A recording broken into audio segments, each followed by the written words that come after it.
And then the Commission Seat 5 candidates are Mitch Harding and Brittany Norris.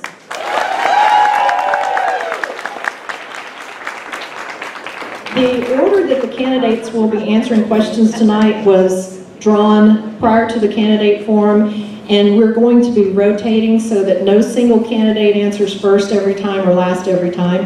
And again, we're going to give each candidate 2 minutes for each question. So to begin with, we're going to have our opening statements. And in your opening statements, candidates, we are asking you to please take a moment to introduce yourself, explain why you're running for this office, and briefly describe your experience and qualifications for this position. And we'll start with the mayor candidates and Mitch Reeves.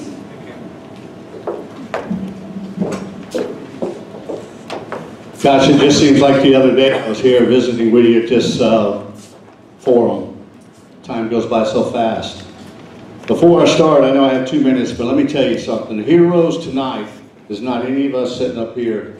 It's the 12-year-old and under Atlantic Beach baseball team last night. And I hope that tonight at 8 o'clock they win tonight to make the World Series. That's what our community's about. That's what I'm about. I make commitments. I'm Mitch Reeves, and I am your mayor. Many of you elected me. Many of you didn't vote for me last time. But many of you that didn't support me last time are my friends now, because I know it represented you. Not the people who voted for me, I represented everyone in our city. It's important that your mayor represents you. The mayor's job, or elected official, is not to protect the government. It's to protect you from the government. You elected us to make the right decisions. Check the record. This commission inherited some interesting projects, but we took them on. Some are good, some are bad. I want to be your mayor again. I've showed to you that I've followed through what I would say. I even got something passed just a while back with a group of people, an environmental stewardship committee to take care of, and a tree committee to go with that canopy to protect our quality of our city. That's something the past could not do. It's bringing it together. What have you missed during my administration?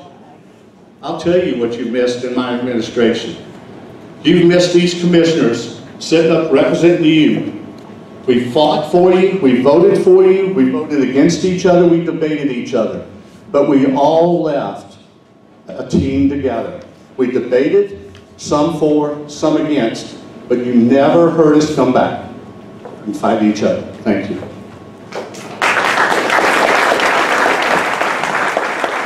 Next to Sarge. How's everyone doing? I said, how is everyone doing? So my name is Milton Sarge Hall, and I'm your action mayor. The fact that I'm at action, that means getting things done.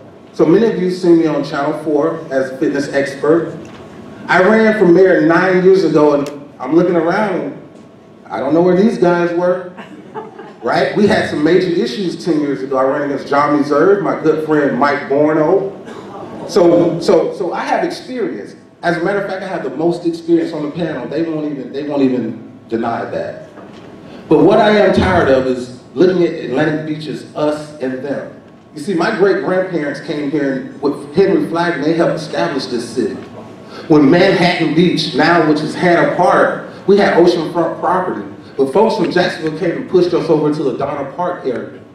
And my family worked hard so we could move up to the Royal Palm area. And I worked hard so that I can go into the Army and retire as an Army Sergeant and serve my country with duty, honor, loyalty, and respect. So I've been around. This is nothing new. I ran up against some heavyweights. I can tell you how we got the gas station debacle. I can tell you how we got the Mayport Road disaster.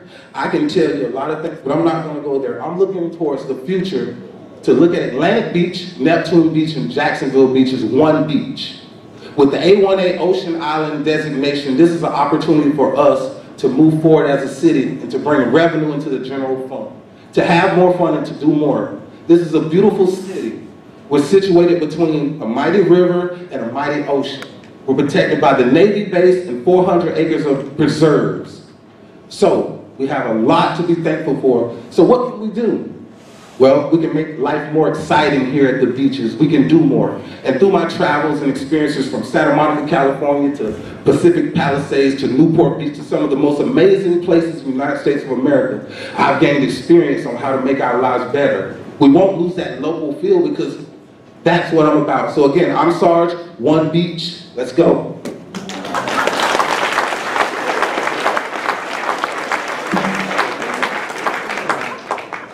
Good evening, everybody. I'm Ellen, and I'm a candidate for mayor, and so I'm going to take my time to introduce myself. First, I want to thank my team, my family. Would my family please raise your hand?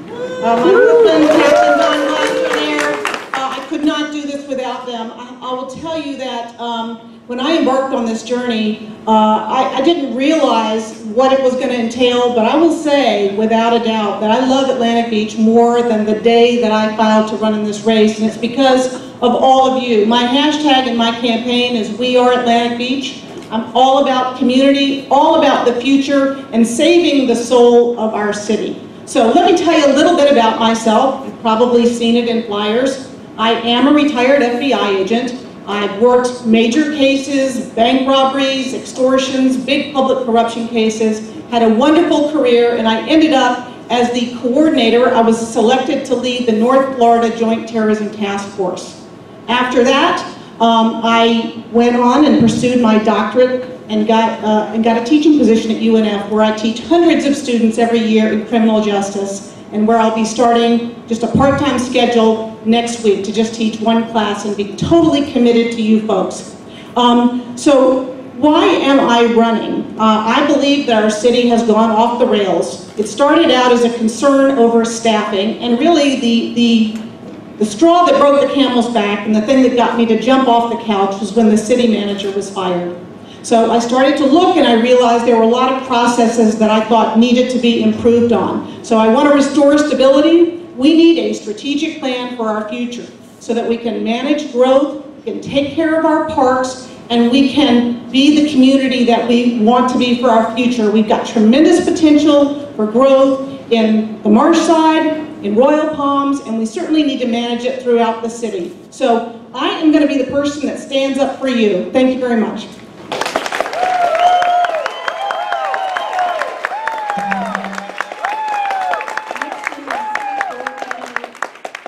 Ms. Kelly, C4 candidates will go next. Good evening. My name is Candace Kelly. After high school, I ran away and joined the Navy. And as a junior sailor and a maintenance officer, I learned to manage a small city of sailors, aircraft building, and budget to safely launch operational missions on schedule. Ran away and joined the Navy because I didn't want to be a teacher. So, of course, after I retired, I became a teacher. So, if you have a 10th grader who complained about writing a history essay, that was me. Sorry. So, as a teacher at Fletcher, I found myself saying the same things to my students nearly every day. Talk less, work more, and have a seat till the bell rings. And I think that those two slogans have an application in city leadership. As a commissioner, I will do my homework, research the proposals, and question the city staff before the commission meetings so that we can talk less and work more on the issues. As a commissioner, I will stick to the task at hand, to act on ideas and to follow through on the things that we decide to do.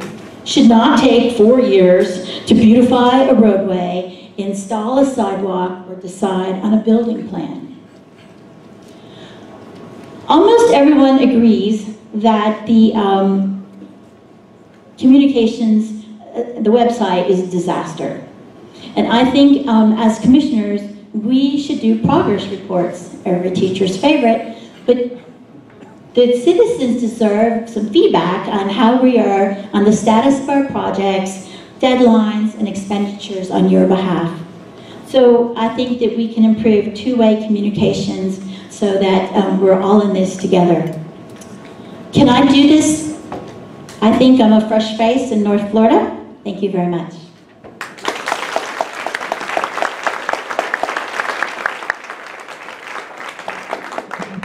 Thank Thank you. My name is Jimmy Hill. I'm your neighbor. I'm also still frustrated enough to try this for 4 more years. That's what got me into this originally. I think citizen-based government is the key to turning this entire country around in the right direction, but more importantly, to stabilizing this community where it maintains what it is today. My goal and my job as a commissioner has been a filter. And I have done more talking than anybody behind me or anybody in front of me, because I take that role in a public forum as the most important job I can do. I question a lot more issues on the stand and at the podium than anyone else I've seen elected in a long time, because I want those issues aired in front of the public, not in private back rooms. I worked for this city at 3 o'clock in the morning for a third of my adult life. If you called 911, I would show up at your house. That's what I did before I did this. I was a firefighter for this community for 30 plus years. I love this community. I served this community. I had 100 opportunities to go work for Jacksonville. I took much less money and a much longer and interesting path and stayed here because I'm grounded in the community. And I'm happy about that decision. I think it was a brilliant decision for my children, a 15-year-old and an 11-year-old who were both Fletcher, and next year. So I'd like to differentiate myself a teeny bit between my candidate. I'm terrible about bragging about myself. It's my worst attribute. I can't do it. I don't like to do it. I haven't asked one person. I tried it a little while ago. It didn't work for a vote. I don't ask for your vote. I just want to make sure that you know who I am, so if I'm the right person, you'll vote for me. But I'm committed to doing what I've done, and that's questioning when I don't like what I see and being brave enough to ask the hardest questions possible, and that's been my role. I've been pretty consistent with it. I've questioned when I saw things that weren't in line with where I thought our community should go, and I'm super proud of the results of that. I think that I've brought up and I think I've dug up a lot of issues that are critical to the path the city's on, and I think I'm proud of it. That's all I can say about it. I'm really proud of my record. I don't have anything that I'm not really proud of in the work that we've done. So thank you, and I hope you'll consider voting for me. Thank you.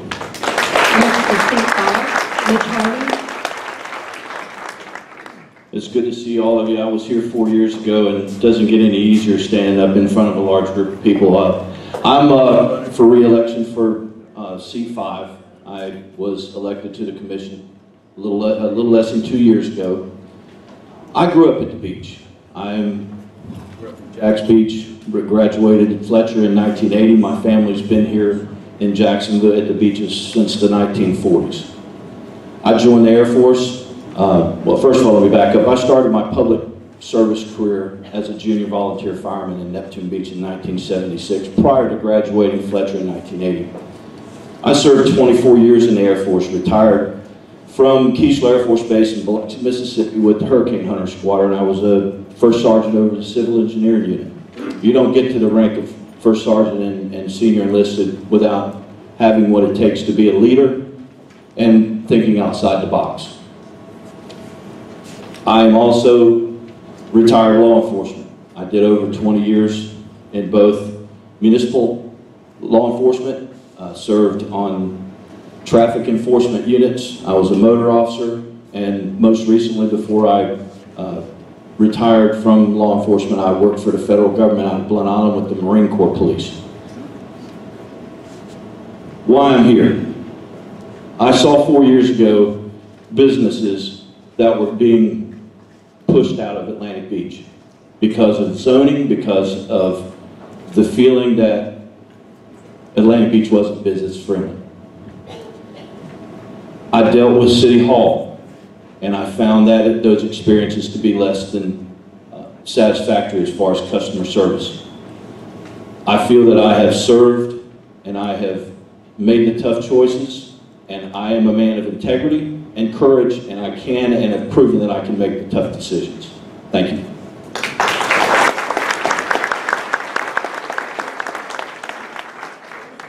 Good evening, guys. Oh, it is on. Good evening. My name is Brittany Norris, and I'm a candidate for Seat 5. 7 years ago, I came to Atlantic Beach because of the marsh, because of the beaches, because of the bungalows and trees. 2 years ago, I bought a house on the marsh side. I love Atlantic Beach. I want to be here for years to come. And because of that, I've stepped up to participate. I want to contribute to the conversation of who we are and where we're going. My background is in communications. I work at an agency in Jacksonville Beach. I manage projects, I build websites. My goal at the agency is to deliver a clear message to a target audience. Things like project management.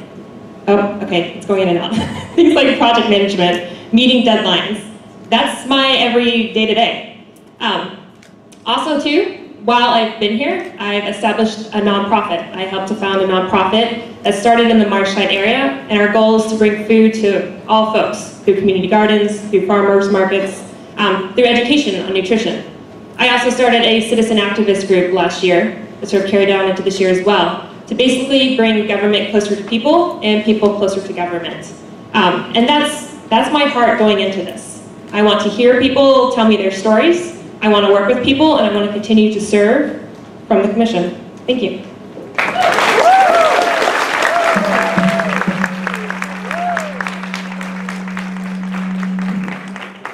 The first question will go to the seat 4 candidates, and we'll start with Mr. Hill. And all candidates will answer this question. If elected, what do you want to achieve your first year in office, and how would you achieve it? So the first thing that's highest priority on my list of things to do that I feel like I wasn't able to completely accomplish is I think it's absolutely critical for this community to lower the speed limit on Mayport Road. It's my pet project. It is my #1 goal. And I'm going to put a lot of energy into making sure we don't talk about it anymore, and that whatever has to happen to get it done, that's my goal, and it's critical. That's really the end of the answer. I could keep going. I don't want to waste any time, so I got a list of them.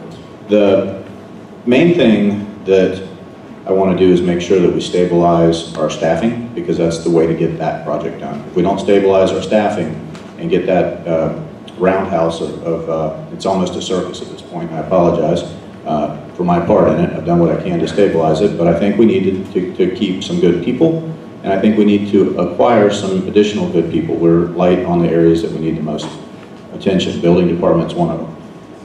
We've addressed the culture inside the department. I think that was one of the first things I actually did, was make sure that there's a customer service-based idea, and then we enforced it kind of a roundabout way, but we enforced it with an interim city manager who has that culture built into him, and it's establishing and it's building in our staffing. You can see that in our new police chief. That is the best pick I've ever seen for a community-based police department. I'm super pleased about that. So for projects going forward, and this is weird, part of my goal was to stop a couple of projects that I thought were bad for the community. I'm glad to have a couple of them on hold right now, so thank you.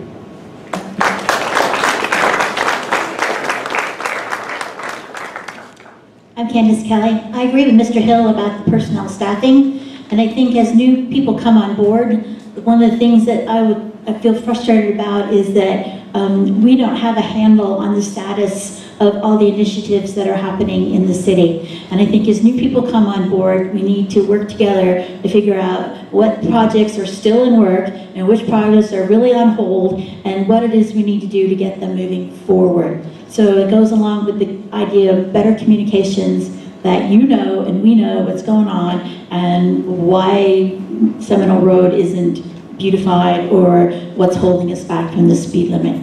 Thank you.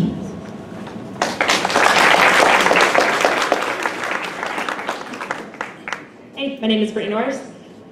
The first thing that I think is at the heart of a lot of our issues is the staffing situation in City Hall.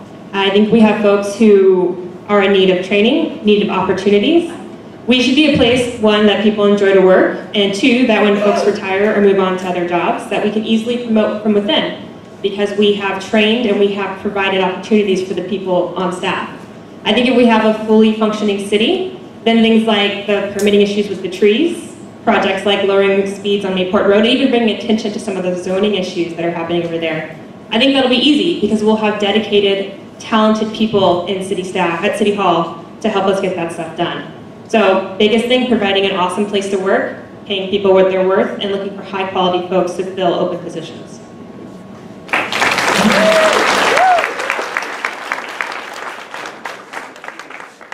First and foremost, continue with the progress that we've made in hiring qualified staff members. From the CEO all the way down to the lowest level guy that's cutting the grass out there. It's important to remember why we all are here.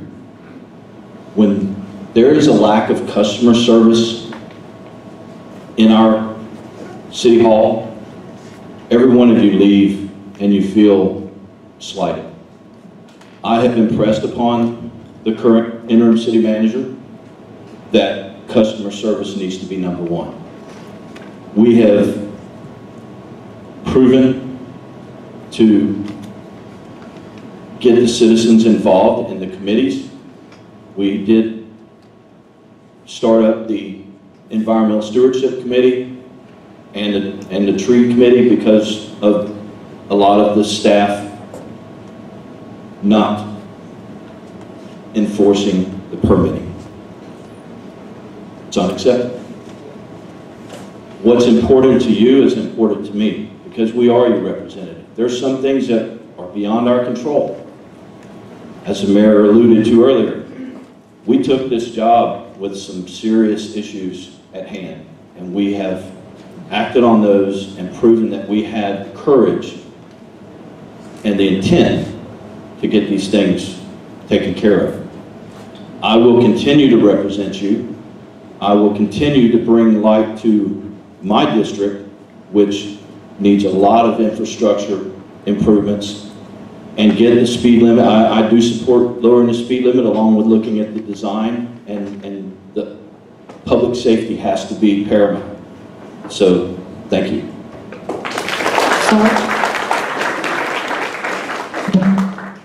Okay, so my name is Sarge, and everyone talking about city staff and blah, blah, blah. That's your job. Let's talk about the sea turtles. Let's talk about the little citizens. Let's talk about the tree canopy. Hey, let's talk about the urban coyotes and how we can get this stuff done. So here lies the sea turtle issue. So we know the sea turtles were here. They were the first residents, right? We need to do everything that we can to stay in tune with nature and protect those sea turtles. If we have to pass an ordinance, dealing with lights, let's do that. Let's get with the residents. Let's deal with that issue. Next, beach parking. Now, I ride my bike and my skateboard to the beach at 7th Street. As a matter of fact, I'm teaching my daughter how to drive. We went down to 7th Street this morning, okay? There was no parking. So I have a solution for parking. The residents along Ocean Ave, let's work out a cone program for the weekends, because it seems like the weekends is really where the problem is. So let's work out a cone program, and let's get with the leadership, and let's find a way that we can work with Neptune Beach to find parking, possibly a shuttle program. I'm open to your ideas. Next, tree canopy. Again, staying in tune with nature. We need to protect the tree canopies at all costs, whatever we need to do. Police. I've been talking to the police about Mayport Road. Who better to go to the people who fight the problem every day? And here's what we must do. It's a state road, so we have to lobby the Florida Highway Patrol. We have to lobby the Naval Station Police. And what we have to do is we have to hire some officers. They're understaffed. They just cut their pension from 3% to 2%. And the officers are ticked off. And I'm ticked off about it. So there you go. We need to have an operation on Mayport Road, ticket speeders, put signs up, just like I went down Kearney Road today and it said speeding fines will be doubled. So that's how we take care of Mayport Road. We take a proactive stance. I'm tired of sitting around talking about this side and that side, and Mitch talking about the poor people and he's screwing up the poor people, I mean the more side. So I guess the people who live by the sanitation department is on the crappy side.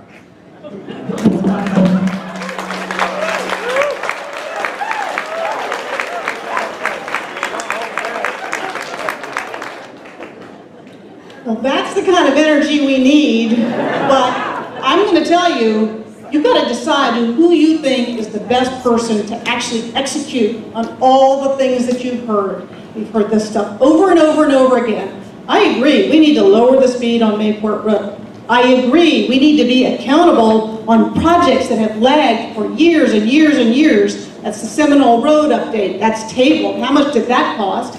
And the Safe Routes to School, 4 years, and the public was not even brought in when that was at the 60% completion rate. So who do you think can do that job? Who do you think can be the most effective mayor? I come from a lifetime of management and leadership experience. I mean, you can ask anybody that I've ever worked with. So staffing, that's a big problem. It's not just that we lost our city manager. We haven't had a public works director. That was controversial. We lost a planning director citing micromanaging and bullying. We didn't have a police chief for a year. Yes, we have an excellent one that was just sworn in this week. We've got issues with our workforce. We need to be looking at workforce issues in terms of equity, pay, and promotions. And yes, allegations of racial discrimination. We need to be talking about these issues. I have the training to do this. We also need to be putting our residents first and always be looking at the greater good in terms of city decision-making. Many, many times over the last 18 months, residents have not been heard. Now, the machine is moving down the track. I mean, we're not going to turn back the clock on what's happened with Gate.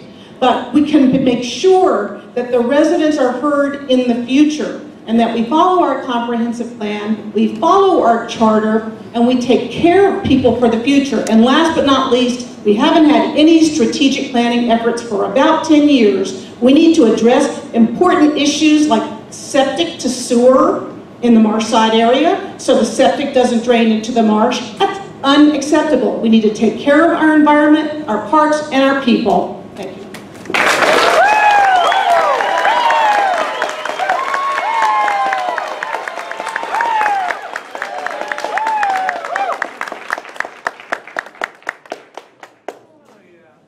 You know, I kind of love it sometimes because it's, you know, when you're elected official, you do things. Sometimes you vote on things. It's interesting because what you do, if you vote on the facts and not the emotions, my opponent wants to get you on your emotions. Facts will never get you in trouble. What you have to learn as elected official is that you have to vote for things that's best for the city. Sometimes you have to vote for things you're personally against, but you have to vote for what's right for the city. Let me tell you what I want to do. I want to continue to retool our city where we're moving forward. The reason we had poor choices and vacant seats in our city, we had an unqualified city manager hiring people. Everyone that left our city was hired by an unqualified city manager. We have solved that last night at our commission meeting, 5-0 to hire a real city manager. And my goal is to have that city manager come in and not put bodies in seats, but put qualified people that want to live in this city, want to be young and live in this city and understand this city and continue it. That's what I want to do. You talk about caring about the people. I was on the ground the first night before I sworn in at the flood. I was over there. City manager and staff wasn't there. I was there first, wading through the water. During Matthew, I was on the ground with you, with the governor and everybody to get you whatever you needed. I'm here for you. I started the first Saturday after you elected me to knock on every door in this city, 25 doors every Saturday, 5 businesses once a month. And let me tell you, I listened to you, I heard you, and we made changes. I'm telling you, 57% of the people in Atlantic Beach is happy the way we're moving forward. I reduced your taxes the first time in 12 years, a millage rate. And how dare they?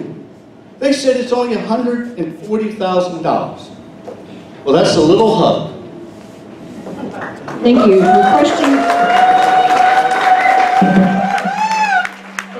number 2, we're going to start with the seat 5 candidates, Mitch Harding. And the question is a budget question. Atlantic Beach stands to lose $250,000 of tax revenue because of the new Homestead Exemption on the November ballot. How would you propose to adjust the budget if this comes about? Well, first of all, we discussed this, and it is planned, or it is expected to pass. And I think it'll be great for the citizens to have a reduced millage, or to have a reduced property tax. But the city is in good financial shape. We have to ensure that we're prepared for that loss of revenue. Just like with the 1% tax, we have to plan for the future. That's all in effective government and effective management. We're up there doing the job today, ensuring that those things don't catch us unprepared down the road when that comes into play if it is in fact passed. So I think that pre-planning, ensuring that we're fiscally responsible with your money, and making sure that we listen to you and make sure that we have the city on the right track and are planning for that in the future. So thank you.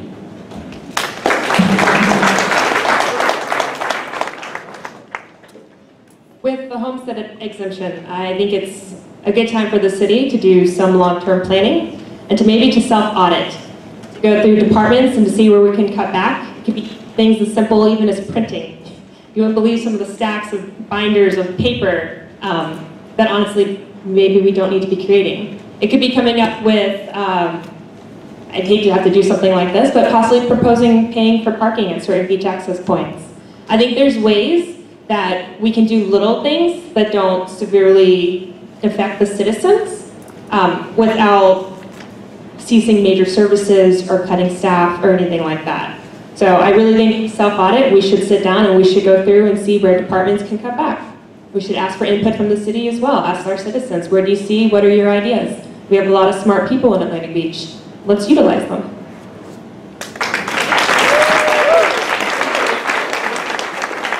Ellen Glasser?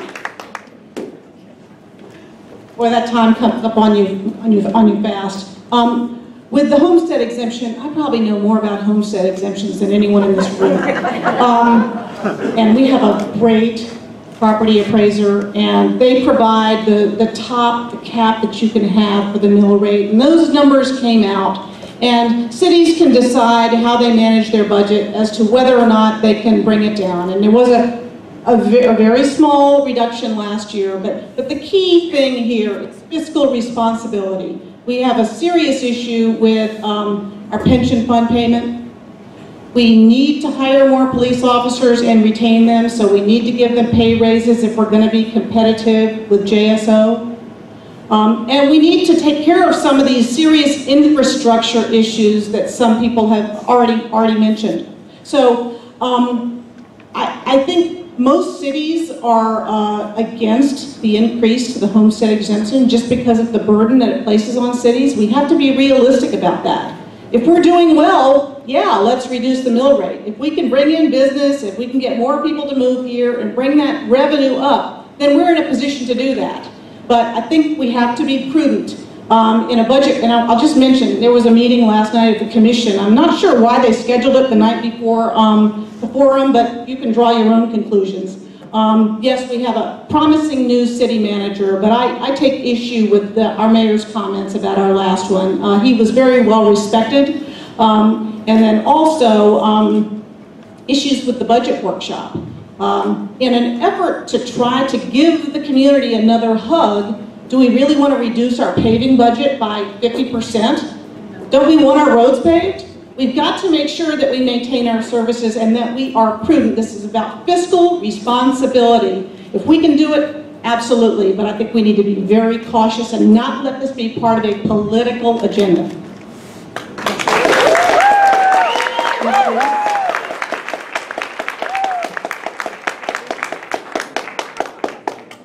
I tell you, I'm not going to debate about my opponent knowing a lot about homestead exemptions. But I'm going to tell you what's going to happen to homestead exemptions. That's against home rule. They need to leave us alone in Tallahassee. Homestead's going to pass because you're going to pass it and get another $25,000 reduction.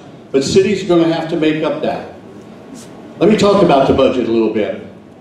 If Homestead, we're preparing, by the way, Homestead will not start until, so that everyone knows, 2021 budget, because it has to pass, would be in 2021. It's $295,000. We need to plan for that now. But you know what's interesting? This is interesting.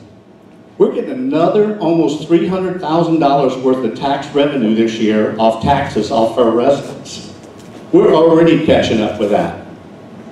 Let me tell you something. It was a struggle to get you a tax reduction, millage rate. It was 1/10 of a point, $140,000. 3-2 vote. 2 commissioners voted against it.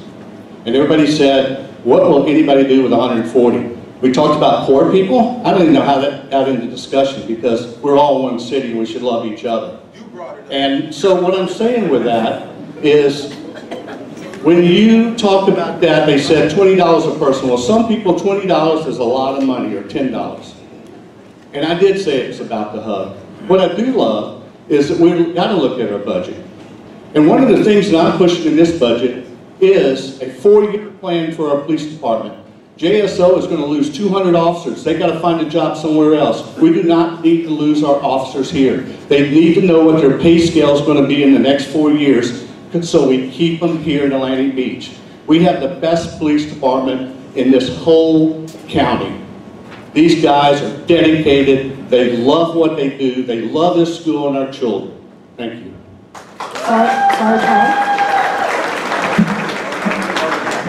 Okay, my name is Sarge. Pretty interesting, huh? So they talked about the budgets, right? Cuts. Everyone wants to cut. So here I am. As the mayor, as a team player, what I would like to do is form a past mayor's advisory council. We have former Mayor John Delaney here, Mayor Mike Warno. We have people that know about budgets. So my job as a sergeant is to go to the former senior leadership and talk about this thing called lessons learned and pick the brains of the folks that, some of them who have caused the problem.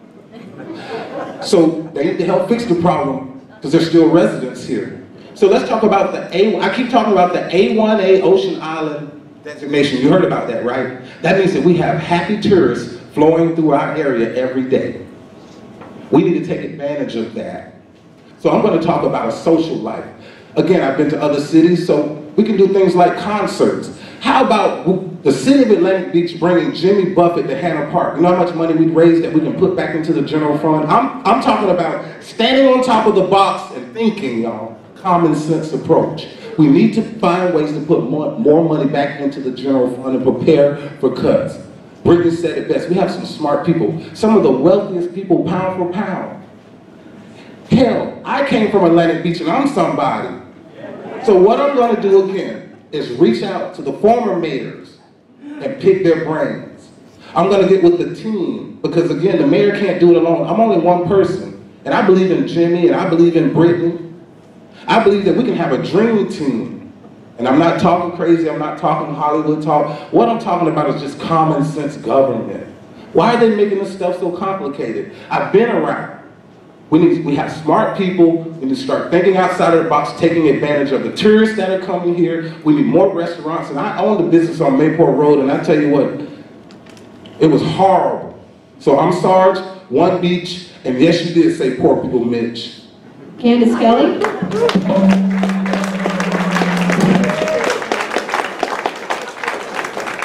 Hi, I'm Candace Kelly. So to focus back on the original question, which was the effect of the increased homestead exemption on our city budget, we did talk about that last night. We know that it will take effect in 2020, and we have actually incorporated that in the plans for the budget. And I think there are two ways that we're going to be able to account for that shortfall. The one is better support for our business community. That when more businesses move in and are more successful, we'll have a natural increase in revenue. And the second thing is the increase in quality, the value, the quality of life in Atlantic Beach. And as property values rise organically, we will naturally increase our revenue.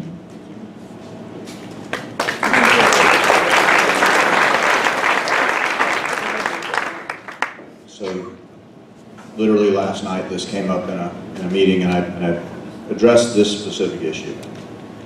This city is facing, for the first time in a long time, an actual hit to our budget implemented by the state, and that's what we're talking about. And I was one of the 2 votes against the Homestead Exemption being lowered a little bit, your taxes being lowered, because it wasn't because I didn't think you knew what to do with that money.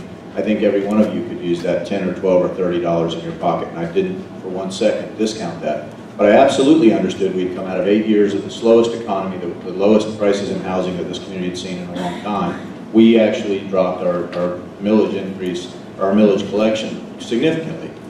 So where do we make that up? If this happens, if the state does this to us, and when I say us, the city, and benefits you back, and you get your amount of money to go back into your family, which I value completely. Where does the city get that? Because it's a lot of money for us. And it's a really simple solution. It's coming back naturally because we're thriving a little bit. That's critical. Housing and real estate property in general is going up. But more importantly, this is the key to this whole thing, our businesses are our only area that we can push and grow the revenue from our actions. Our business district in west of Mayport Road and along Atlantic Boulevard is the one area where we can increase the revenue organically by our actions as a community. And how do we do that? We get out of their way. We stop impeding them. We stop hurting them. We stop making it easier for businesses that are good for our community to wait long periods of time to get permitting when most of them are ship-based projects or something that only last 8 months, but they're great projects and they bring tons of revenue. And they can't even get permitted in our current system fast enough to collect that revenue because we can't take them because our process is too long. So we got to get out of the way. And most importantly, do not bind this money with a CRA that will take that money out of the revenue stream for 20 plus years. And you guys need to dig into that issue and understand that issue. If you pull this into a CRA, you've clipped your wings for 20 years. Okay, for the next question, we are going to start with Mitch Reeves. And the question is, how do you define the character of Atlantic Beach, and what will you do to preserve it? I think not myself, because it's not what I do, it's what the commission does. It's the leadership within the commission. As the mayor, I lead it each meeting. We've started that journey for our city. We've started that journey with the Environmental Stewardship Committee, which has a subcommittee for the trees. We've already started that. Luckily, that was something that was trying to be passed in the last administration. They couldn't get it through, but we did. So we've started that journey for our city. One of the other things we have to do to keep our city to be that way is that we have to make sure that we have a strong city manager that makes sure that our staff follows the directions of ordinances that we pass. Not to just change, stop doing them, but to follow them. And I think that's where we're moving now. This commission's realized that some ordinance has not been increased, has not been enforced. So it's important to do that. You know, the economy will base how our city will be. It changes. The Mayport, in the area over there, that is a beautiful, I had somebody tell me one time, my dream is there's an ice cream shop over there. There's art, there's antique stores. The theater that's at the Del Grey, building another one over there where more people can come and enjoy the theater. It's a beautiful side of our town. And you talk about the quality of our town, what I love is everyone up here has used a term I've said from the very beginning that I coined.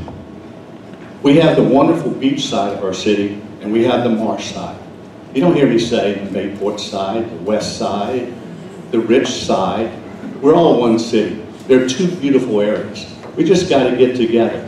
And what I really believe is, I honestly believe this in my heart. We all want the same destination. We all want the same part. We all want to go to the same place. And by the way, believe it or not, we're all on the same train. We just haven't got in the same car. Next we have Sarge. Can you repeat the question, please? How do you define the character of Atlantic Beach, and what will you do to preserve it? How would I explain the character of Atlantic Beach? Beautiful, awesome, gorgeous, pristine, peaceful, margarita, pina colada, fun, interesting, the future. What can I do to preserve?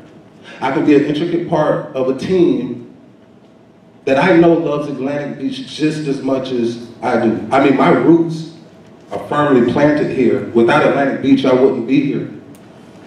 Without running through Howell Park, I wouldn't have been a great soldier. Believe it or not, a couple times in combat, I imagine myself running through Howard Park, playing army and capture the flag, and thinking about home, and that's what helped me survive on the battlefield. So when I think about Atlantic Beach, I think about life. I think about love. I want to be the bridge builder. Forget the sides. It's Atlantic Beach. You keep talking about the marsh side and this side and these people. It's Atlantic Beach. What happens if a hurricane comes and wipes us all out? Then what are we? We're one. Okay? So that's what we have to do. We have to work as a family. It's not them over there. It's not those people over there. As far as the Homestead Exemption, I'm a disabled, retired Army veteran, and I don't pay property taxes, but I earn that right, correct? And you can't be mad at me for that. But I'm all about, again, making and preserving Atlantic Beach and keeping it the way that I remembered it. You see, I'm gonna tell you a little secret because I'm not worried about any of you breaking into my parents' home, but my parents have never locked the front door, ever. We have the lowest crime rate. Don't let them fool you about crime.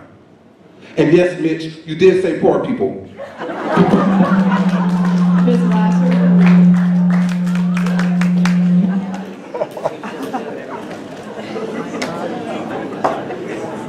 Well, I do think we all share the same love of Atlantic Beach, but we probably have different ways that we think we can preserve it.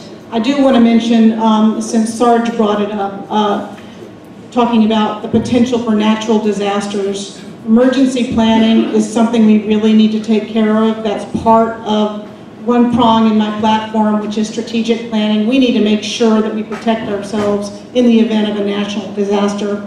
But our community is comprised of people. We have people that want to take care of our natural resources, our homes, our businesses, and so it's really about the people. And our people are great. They come together when there's a need. What happened with the tree canopy? That was really not something that our city leadership took on. That was something that a citizen watchdog group did. And so that's really, you got to remember that. When we started to enforce the tree permits, it was only because of the efforts of watchdogs. Same thing's true in the Mayport corridor. I totally agree. We want to make that more vital.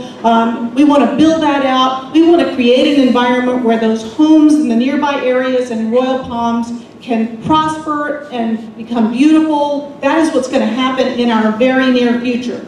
But the concerns of those folks on Mayport Road were not really being heard. It was because of the citizen watchdogs that did it. So I'd like to think, in terms of protecting the quality of Atlantic Beach, your elected officials are going to look out for you and be proactive when it comes to things like that and not wait for it to boil up from citizen watchdogs.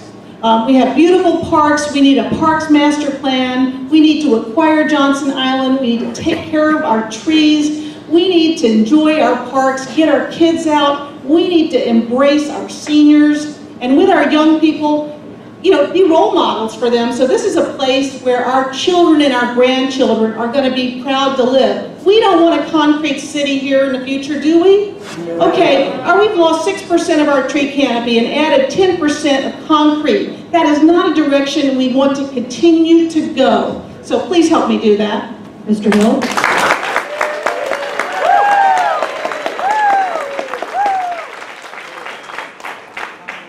A wise person once told me that politics, which is, I can't believe I'm involved in, but is a game of addition, so I hate to do this. I completely disagree with a statement that was just made.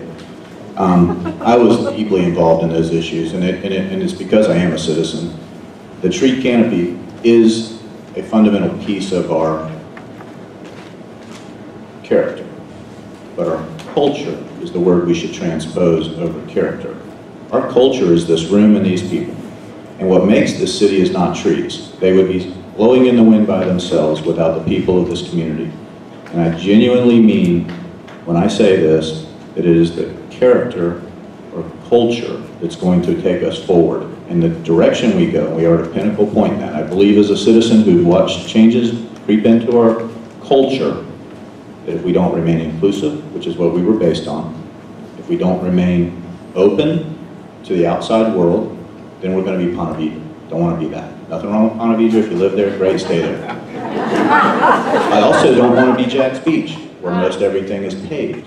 They're very, very, very open to visitors. I want to be what we are now, a neighborhood that allows marshfront parks that everyone in the million-plus people of Duval County can go and enjoy.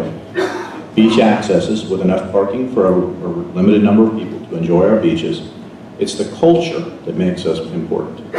The tree canopy is what makes us unique of the 3 beaches, and I think on the whole East Coast. And the way you know that, and I always make this point, you ever notice how many NFL players land back in they travel all over the U.S. They live in all the major big cities with all the money. They all come back here. Coaches, they keep homes here. Anybody who gets to see this place wants to be here. So it's the culture we built that, so we have to protect that. I think the key to that is to stabilize our staff. So I want to say this one other thing. I heard a statement earlier. If anyone sees our staff parking under an oak tree or parking and not working, that would be the first time I've seen it in 20 years. I saw it 25 years ago, but I haven't seen it in 20 years. Our staff is amazing, and that's part of our culture. Ms. Kelly?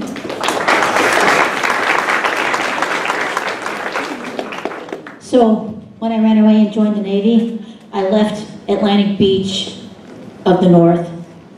And so after I saw the world, I settled here in this small town of neighborhoods. And when I considered running for this position, I explored all the various neighborhoods. We are a city of small neighborhoods, and we are a city of neighbors.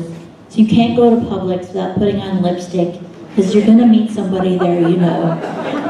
You gotta put on a clean shirt, go to ragtime, because you're gonna meet somebody you know. And in this small town of really brilliant people, you have the opportunity, we have the opportunity to rise up and make a difference, as we've seen with the ad hoc committees for Atlantic Beach Cares and the trees and now parking and environmental stewardship. So the character of Atlantic Beach is a city of neighborhoods where we're all really close to nature. I mean, I don't go to the beach every day, but every day I enjoy that sea breeze. I don't go to the park every day, but if I choose to go to a park, I have a wide variety of park experiences to choose from. And there's no reason to be lonely in Atlantic Beach because everybody is friendly and caring. Thank you.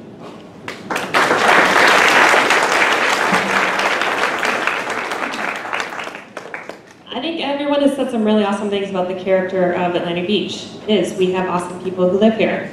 We have some beautiful natural resources from the marsh to the ocean. We have a really great quality of life. And so considering all those things, I think it would behoove us to start out our years casting vision. The commission should come together, figure out what we have now, and then where we want to be in 5 years, in 10 years. How can we improve?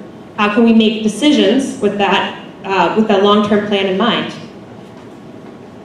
I think what we have is really awesome, but we need to make steps to preserve it. For example, the tree canopy. It was one of the reasons that I moved to Atlantic Beach. It was magical. Live oaks spreading across. My folks live in Savannah currently. It's another tree city, and it's just the most calming thing. It's beautiful. The problem, though, is it's aging. We should be having discussions not just about protecting the current tree canopy, but what do we do in a few decades when that's gone? Trees don't grow fast. We should be considering planting trees now. We should be considering how do we have a unique opportunity where we see a problem coming down the road. So how do we take steps to prevent that problem, to lessen, well, when stuff changes? So.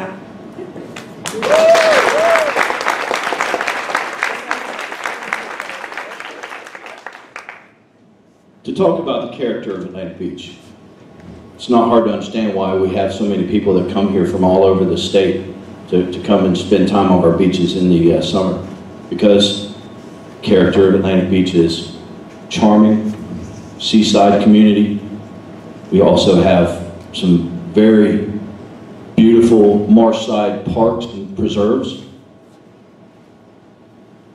The way to preserve that is to keep doing what we're doing, to get citizen involvement, to keep encouraging citizen involvement in our city government. We need the watchdog groups. We need to have the people over there that are looking over our shoulder and making sure that we're doing our job and making the right decisions. That's why we got the Environmental Stewardship Committee up and running. That's why I voted for the sea turtle ordinance, because I think all of these natural resources are very important. I think we have to preserve them. We need to find ways to, even though it's not required, when we keep losing this aging tree canopy to natural disasters, just old age, we have to find a way to replace them. We need to encourage that. We need to make sure that the citizens are on board and that they understand how important it is to protect our natural resources. And this thing keeps going in and out. It's not me. I just think that we have proven that we value the input and value our citizen committees. And I think we need to keep encouraging that and protect our natural resources, and both on the ocean side and also on the marsh side. Thank you. The next question, we're going to start with Ms. Kelly. And the question is about growth. What changes would you support to ensure that future growth is beneficial to the entire community of Atlantic Beach? Sure, that's an easy one. I think we've alluded to it many times, is we need a better plan. We need to have a plan for our future. We started with the stormwater survey, so that we have a basis for making decisions. We have agreed to begin a code review so that we will have a unified code for which to make decisions against. And as I think Ms. Glasser referred to, we need to have long-range planning. So I don't think right now that we're prepared to control growth, and the duty of the commission is to plan and set the vision of our future. And that will include our vision for Mayport Road, that will include our vision for the tree canopy, and it will include our vision for the lot size and density and the other issues that are affecting our neighborhoods. And finally, I think we need to also create a bicycle pedestrian friendly plan for our city, because parking's not going to get easier and density is not going to go away. So the city of the future would be more walkable, where it's safe to walk and where there are places to park your golf cart or your bicycle, and that our roads are designed for safety to protect those pedestrians. Mr. Hill? Can you repeat the question? What changes would you support to ensure that future growth is beneficial to the entire community of Atlantic Beach? Make sure the second part. So the obvious answer, and it's a really clear answer, it's going to go quick, I think, is because code review is our biggest thing. Our code has caught us, in the 4 years that I've been here, it's caught us in predicaments where we were in a really tough spot with no defensible position because of poor language in a code. When you base the future of an entire neighborhood on language so broad and so indefensible that you can't do anything but vote against what is in sometimes the best interest of even citizens without getting sued into buying what they didn't want in the first place, your code's bad. You got to fix it. You got to fix it now, and that's been pushed hard. The problem is it's a massive project that's going to require some additional staff and help, and so our solution to it is to bring a person into City Hall. One of the things I really wanted to make sure happened is that we didn't hire a consultant who had no background, no interest, and no understanding of our community, but we hired a person who lived in City Hall and worked on that issue from internally in City Hall. Even if it's short term and we don't use them afterwards and they go away, they need to live in the culture, which I used earlier, of the city to help us write a code that fits our city so that they understand it. So code's the easy one. And then the other one is while dealing with some realtors recently, I actually got endorsement from the real estate I missed the word, DFAR, which is amazing. Gave me an opportunity to ask them, why do they press that a double lot is such a big deal? And I know why. It's because they want to split that lot and add density. I get it. So I asked them if they could consider meeting with us and figuring out a way to not press to split every lot that can be split, to put single-family dwelling homes where they already exist. We'll work on our code if they'll work on our culture and help sell those more valuable, larger homes instead of splitting them into duplexes and adding density and adding percolation issues. It would take compromise, but I think they'll make more money. I think the property will be more valuable. I think everyone in this room will appreciate one neighbor versus two. So there's a lot that can be done to work on those issues, and I appreciate the time.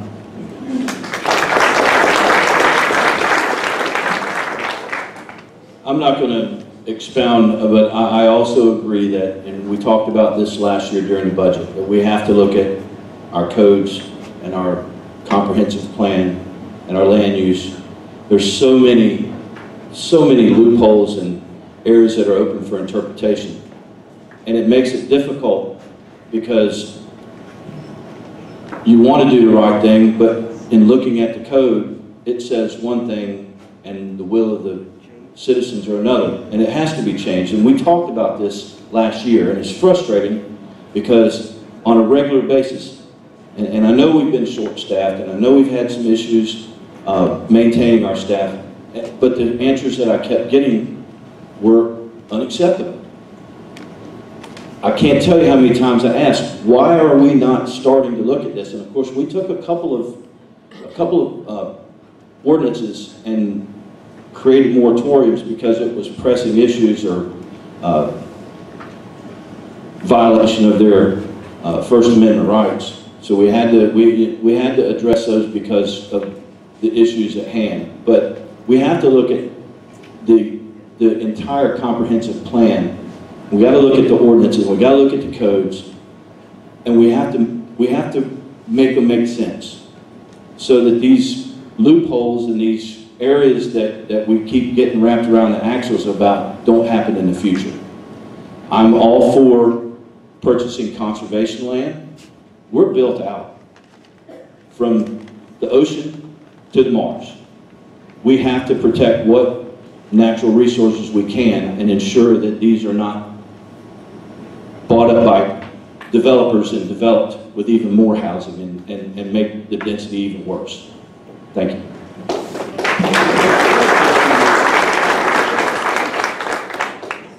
I do agree that our codes need to be brought up to date. We need to review and revise, considering that technology has changed drastically in the past 20 years since they were put on the books. But I would argue that the city also needs to be proactive. I was talking actually to a business owner who they're from Atlantic Beach. They wanted to open AB, and it was such a hard process getting information from the city, getting a license to operate, that they eventually just jumped over Denton Island Road and went to Jacksonville. And she told me Jacksonville sent someone out to walk them through the steps, to teach them how to dispose of waste, basically walk them through setting up their business and operating according to Jacksonville's code. We're not a big city. This is something that we could easily do. We could easily communicate, be proactive with businesses, with residents. We could walk them through what's on our books as far as codes, as far as permitting processes for trees, as far as permeable surfaces. We can communicate better with our citizens, and that's something we should be trying to do. Yes, we need to fix the codes, and then we need to tell everyone that we have fixed the codes, and this is how you abide by them. So I think there are steps that we can take to be proactive in communication and increasing quality of life generally for our citizens, especially when it comes to interacting with City Hall. Sarge, can you repeat the question, please? What changes would you support to ensure that future growth is beneficial to the entire community of Atlantic Beach? So they talked about codes and ordinances, and I'm sitting back here starting to sweat because I got post-traumatic stress syndrome. Sounds like a war plan, doesn't it? So really, they're right. And I agree, we have to take a look at the codes. We definitely have to take a look at the ordinances. And again, listen, I can tell you how the codes got messed up. About special interest groups and people looking out for themselves. Okay, see, I've been around, they're gonna talk that talk, but see, I've been around with old school folks, back with John Meserve. I'm gonna start throwing out some names. And I see Don Wolfson back there. See, I come from the old school, so they can't shoot it past me. I know how things got screwed up. I know how the gate gas station, all that backdoor peddling and butting and shucking and jiving, right? If you take, I'm just gonna put it out there. Look at Mayport Road. You know who's prospering? 10 years ago, who's prospering? Fleet Landing, they bought everything. Gate gas stations coming in. Gerald Pack down at Safe Harbor Seafood. They set this plan up 10 years ago. I'm gonna put them out there. That's why I ran 10 years ago to try to stop the madness, but I'm by myself. I'm the black sheep. I don't look anything like, I look like you guys, don't I? I ride my bike to the beach, they're up here in their suits, sweating, talking about this and that, proactive. I'm your fitness guy. We got an issue, we're gonna tackle it. Okay? We're gonna take a proactive stance. We need energy. We just don't need that talk. So where can we go? The future's bright, but we gotta cut out the crap. We gotta cut out the special interests. Now they got a crap load of money. You go online and look, I got $25 in my account. So they owe somebody. I don't owe anyone but you guys. They won't come to your house in the morning and ride the bike and come drink coffee and be like, how you doing, buddy? Taking care of the ant problem in your front yard? I know Ellen goes to Beach Diner. I like going there and getting food, but I want to have a conversation. And after that conversation, we need to get some things done. And I believe if we have the right team, see, it's not me. If we have the right team, I'm Sarge Hall. If we have the right team, we can get things done. So don't be afraid of me being animated. Don't be afraid of this. And yes, Mitch, you did say poor people.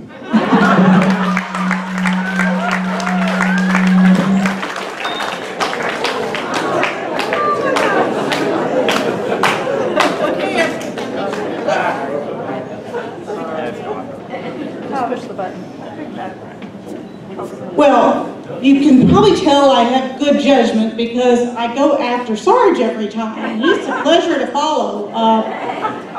Managed growth, was that the question? Okay, you don't need to repeat it. All you gotta do, we are really not built out. There are a lot of areas that could get filled in or could get built up and over. So no, we're not built out. But all you gotta do is look around and see things and wonder, how did that happen? How did our city let that happen? The big blue house, I hope the owner's not here, that's next to Adele Grange. How did that happen? That's legal. As long as he gets an inspection every 6 months, and he's not keeping it secure from small people running around and potentially getting injured, that should be enforced. But, you know, this is like pornography. You know it when you see it, but you can't really describe like where the line is. That's too big in my view. Okay? Gate gas station, I know this was an issue in the last election, but we have a comprehensive plan that should protect us from businesses that are high intensity and that are next to neighborhoods. Yes. I'm sorry. Yeah. I think we should have had a conversation way back when on the size and scale of that. I'm not opposed to gas stations, but I think 14 pumps is too many.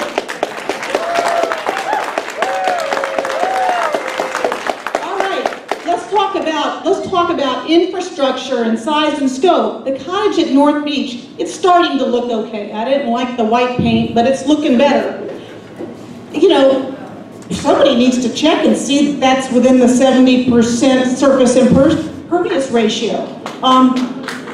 It's just pretty darn big, and those folks at Aquatic Gardens, they're going to feel the impact if that doesn't drain properly because they lost their homes, had to rebuild, and they have serious drainage problems. So I'm not real big on making concessions to special interests. I'm not getting any money from special interests, by the way.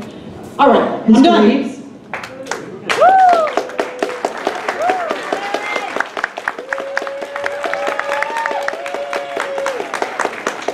Thank you. Appreciate that. You know, growth is an interesting thing because the economy sets what your growth is. And that's what's going to happen on the Marsh side. The economy will set what that area will be.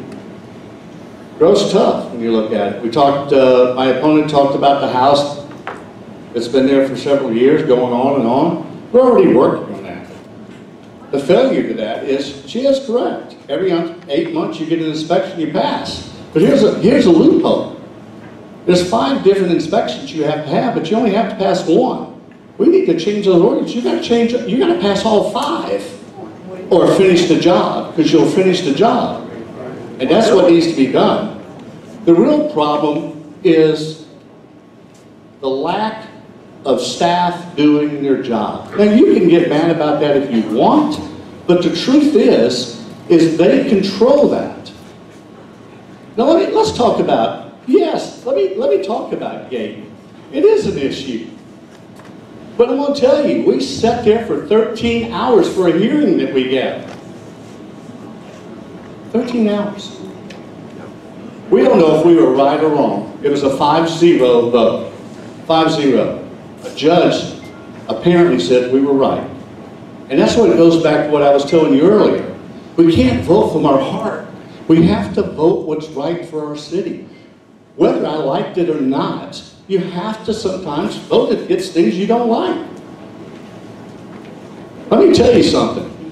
The apartments that everybody wants to talk about, and we worked at dog park, we got a beautiful dog park, we got a bigger lake, and let me tell you, I was there the night that we flooded in that area. I was there that night, and let me tell you, that enlarged that retention. The dog park was never supposed to be a dog park. It was a retention pond we bought from the church. And now it's larger, and it's helped to keep homes not flooding in that area.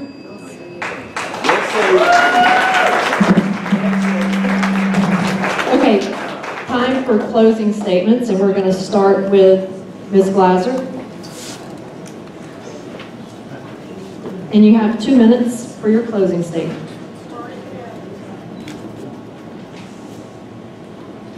Okay, I want to just talk a little bit about what's been going on in this campaign.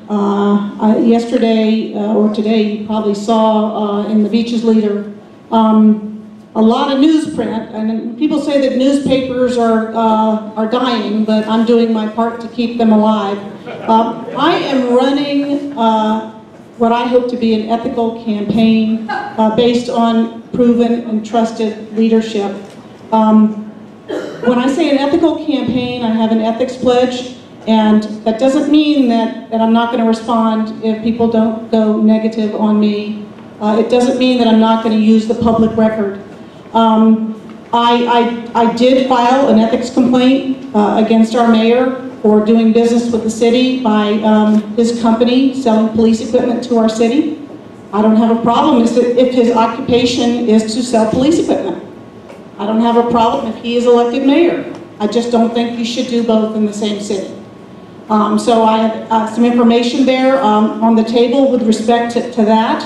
I want to close on a positive note and just say that being in public office is a public trust, something I take seriously. I really would ask for your consideration and your vote. I do have an impeccable reputation in the FBI. I've done suitability inquiries and background investigations, and I believe that this is a noble cause to serve in this kind of way. It would be my honor to do that. I think I represent something new and different for our city, which I think we really need at this time. And so I would ask for your support and help us to go in a little bit different direction with better leadership and more effective management. And I want to thank all of my supporters. I am so grateful for all that you've done for me. Thank you so much.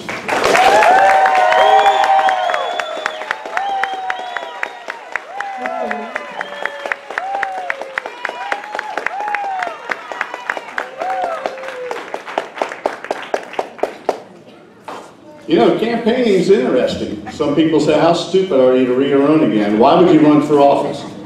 I'm running for office because I care about you. And I think many of you here care about me. And I think, yes, my opponent has filed an ethics violation. But ethics violations get filed all the time. Let's wait and see what the results is about. But here's what my opponent's really doing. Why would you bring this up 3 weeks before the election? Going back to 2012? And now, lately? I'm going to tell you why. She's losing. She's losing. And she knows it. And it's a Hail Mary at the last time of the game. And you know what? You know what you should do? You should think about what I have, you should really look what I've done. My opponent has talked about everything about this commission, all the bad things. Shared all the bad things. Talked about a better Atlantic Beach. Oh, by the way, check my literature 2 years ago. That was my turn. Let me tell you something. My opponent hasn't talked about anything except about what's wrong. My opponent hasn't given any solutions, or has any time tonight or any of her literature told you what her plan is to make it a better Atlantic Beach? Yes. I gave you a plan. I gave you a plan 2 years ago. I carried it out, and I'm going to continue to carry it out. We're in the right direction. Stay with me with this. We're in the right direction. We're moving forward. And you're going to be proud of the city with a new city manager, our new other deputy manager, and new positions coming in here that are qualified people that will keep this a quality city and will keep growth under control and will do their job. And I'll tell you something, if they don't do their job, the city manager should fire them.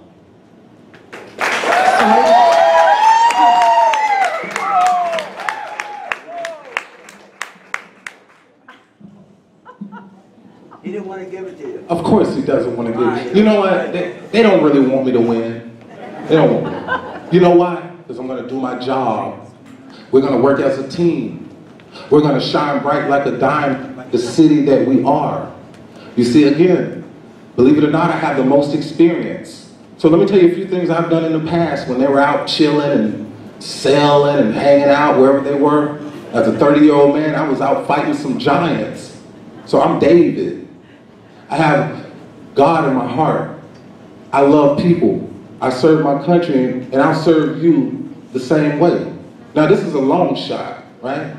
So this will be my second time running. I've already calculated. I'm not going anywhere. I can run 5 more times, and I'll barely crack 50. So win, lose, or draw, like I said in the past, 9 years ago, I want you to feel good about the future. I want you to look up here and see that I am a product of this environment. And I went out and I represented Atlantic Beach well as I traveled across America promoting fitness. So I can promise you that it's the same great vision, just a strong new direction. You see, I like the same things that you like. You know what? I'm gonna be honest. Historically, only 30% of the people come out to vote, right? So roughly over 3,000 people. We got 10,000 voters. That means 7,000 people don't give a damn. Excuse my French. Last but not least, I'm gonna close on this. Over the, last year during the school year, I found out in one of the wealthiest cities in Florida that the kids here at Atlantic Beach Elementary School, if they don't have 10 cents, if they have a negative lunch account, guess what they get to eat during lunch here in Atlantic Beach? Cheese sandwiches and Kool-Aid. That's a damn shame. As the mayor, there are lots of issues, excuse my French, but there are a lot of issues that we can focus on. We need to focus on people. Live, play, work, and beach together. I'm Sarge, thank you. VoteSarge.com. You all have a wonderful evening. Jimmy Hill.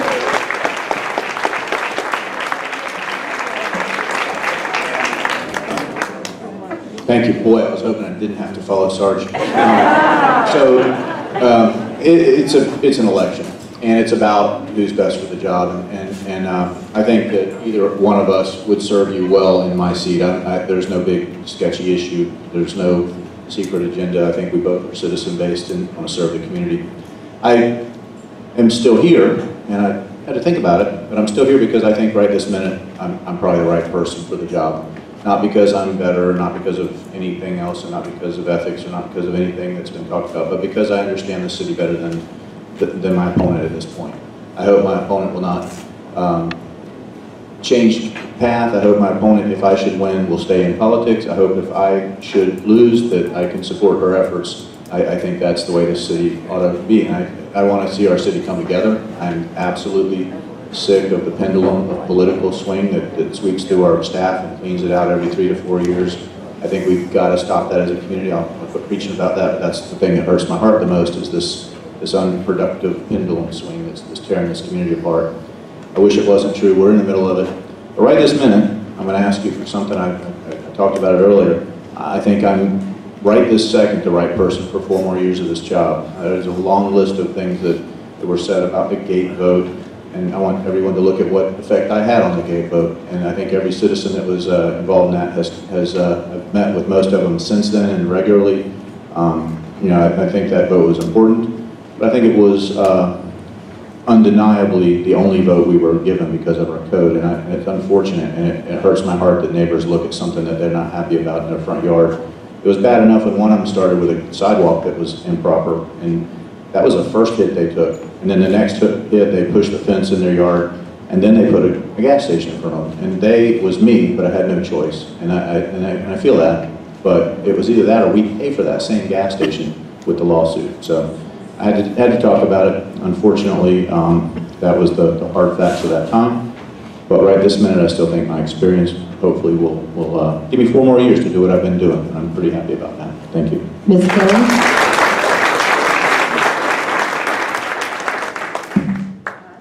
Well, the small town that I ran away from in New England, I found replicated here in Paradise.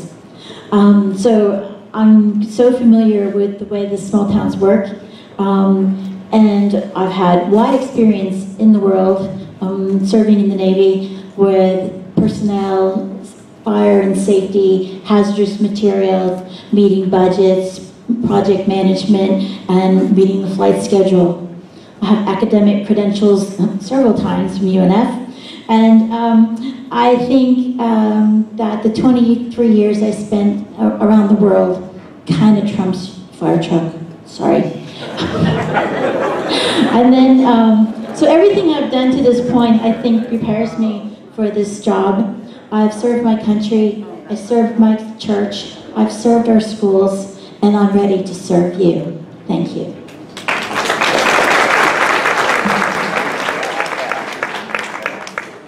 So the consistent question that I've been asked is, why am I doing this?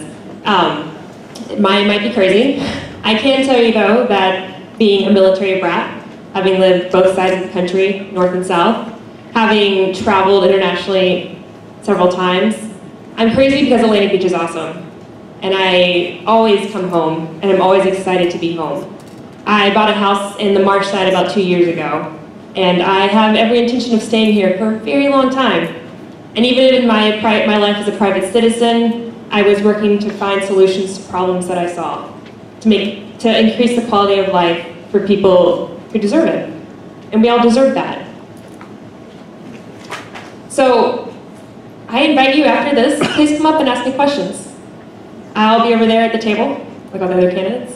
But please come up, introduce yourself, tell me what you're about, and tell me what you think Atlantic Beach should be. I'm excited, I have ideas, and there's some very smart, passionate people here, and you guys have ideas. And I think we all need to work together and make Atlantic Beach even better than it is. I think there's a conversation that needs to be had, and I would like to be the one to facilitate that conversation. So please consider me when you go to the ballots, or when you fill out your ballot on August 29th. Thank you.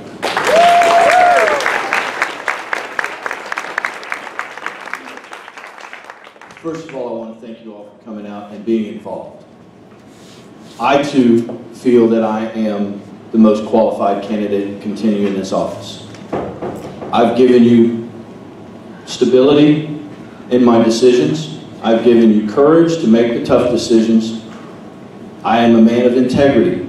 There's nobody in this room that can tell me that I stood there and told you one thing and did another. It may not be the answer that you wanted, but I am a man of integrity. I have the ability to make the tough decisions.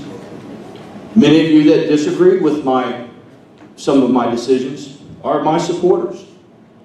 I felt 4 years ago that Marshside needed an effective representative to represent them and bring them up to the level of services and infrastructure that the rest of the city enjoyed. And I've started on that. Check my record, check both the budgets last year and when this budget's complete, and see what I've asked for. I've insisted on infrastructure, east-west sidewalks. I fostered the parkland purchase of Bennett's Landing, I insisted that the residents were involved in the way that they saw the amenities in that park. I have 2 years of experience. I have 24 years of military experience at a high level, and I will serve you, the citizen, if you allow me to continue in office. Brittany, I want to say, first of all, Brittany and I met at the beginning of our campaign, and we both sat down and we said, look, we talked about ideas, and she has a lot of the same ideas that I have, but I'm putting those ideas in action. And we vowed not to get into mudslinging, and I just want to thank you, because it hasn't been as difficult as some. Thank you.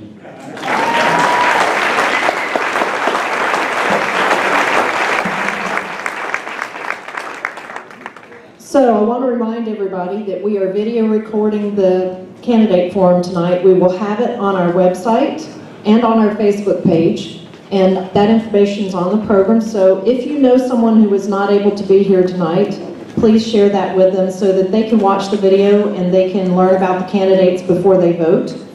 I also want to thank Atlantic Beach Elementary and Principal Kim Gallagher again for allowing us to use this facility.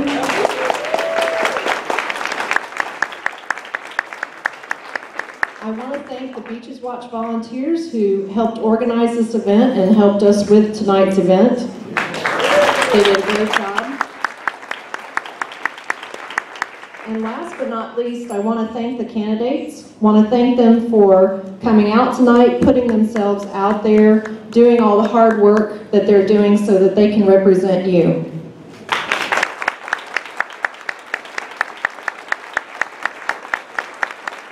And last but not least, I want to remind everybody that the election is August 29th, so please send your absentee ballots in or vote on August 29th. Now, the Jaguars are playing. I know everybody wants to go watch them, so thank you for coming out tonight and have a great evening.